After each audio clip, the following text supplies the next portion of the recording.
Hi, it's James from the Excire team.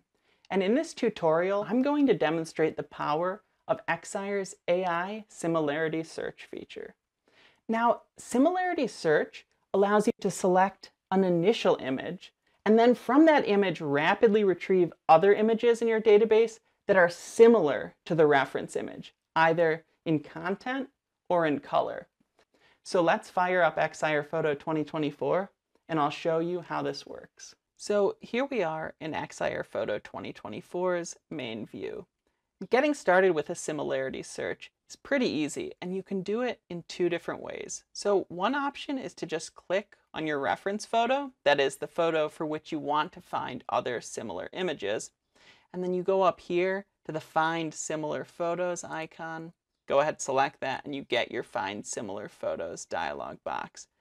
But actually, a simpler, quicker way is to just hover over the image that you're going to use as a reference, find this magnifying glass icon, click there, and you get the same dialog box. So with this dialog box open, you'll see your reference image, which Excire will use to identify other similar photos. Just below this, you can specify the type of similarity search that you want to conduct. As I mentioned at the start of this video, you can search for images that are similar in content to the reference photo, as well as images that are similar in color to the reference photo. You also have the option to fine-tune the search results by adjusting the distance limit here.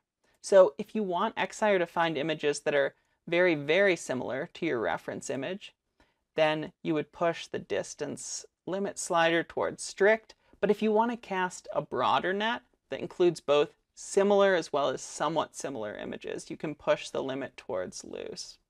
You can also go ahead and choose the maximum number of search results that you want Excire to return, and then you can specify where you want Excire to look for the image. So you can tell the program to search your entire Excire database or in a specific location. I also want to mention the Filter by Keyword section up here, which allows you to filter your results to only include images tagged with a particular keyword. So if you know that you only want results tagged with the keyword ocean, for example, you could type that in and then select it and go ahead and search. Anyway, let me show you similarity search in action here. So I've chosen this water image, and I'm looking to find other images containing lots of water. So I'll come down here, I'll set my type to content, I'll leave everything else as it is, and I want to make sure Excire is searching my whole database for similar images, and then I'll click Start Search.